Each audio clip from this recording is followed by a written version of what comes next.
What happens when you put two of the most bankable actors in Hollywood in a movie together? Probably gonna be pretty freaking sweet.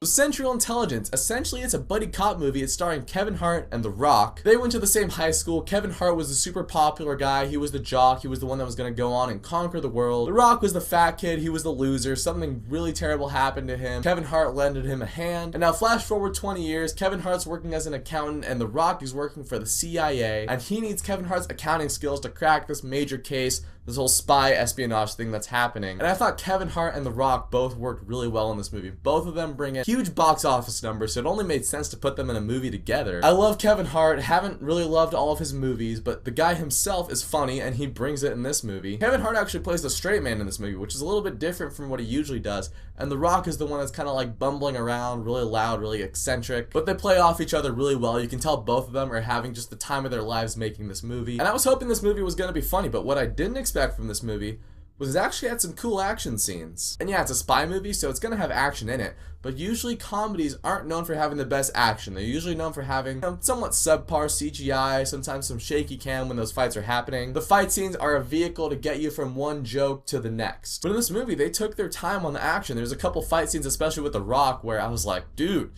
Dwayne, that's what I'm talking about. And I thought the blend of like cool espionage action stuff and comedy worked really well. Now, one of my issues with this movie is it took a little too long to get going. There's a little bit of backstory that has to be set up. The whole thing kind of centers around their high school reunion. So the movie starts out with them talking about that, and Kevin Hart has to talk with his wife about the whole thing, and all the stuff that I don't care about too much. And even when The Rock is like discreetly putting Kevin Hart into this mission, I was like, alright, let's just get on with it. You know, all the stuff that we saw in the trailer already. But I'd say probably about 45 minutes into the movie, that's when it really started to kick on for me. And this movie did have me chuckling quite a lot. Not a whole lot of the jokes really stuck with me. There were one or two where I was laughing pretty hard. And so the movie wasn't as funny as I wanted it to be, but I feel like the chemistry between Kevin Hart and The Rock, as well as the action in the movie, helped make up for that fact. And I had a lot of fun with Central Intelligence. It even had a pretty touching story, and there were moments near the end when, you know, The Rock really looks up to Kevin Hart, or looks down to Kevin Hart.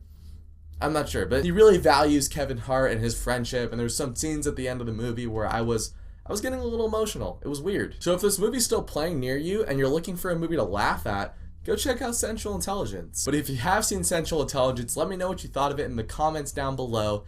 Thank you so much for watching this video. If you guys liked it, click subscribe, rate, comment. You know, you can even comment something like, you're a total loser. Just comment something. But I really do appreciate it when you guys watch my videos. If you liked it, click subscribe, and I'll see you guys next time.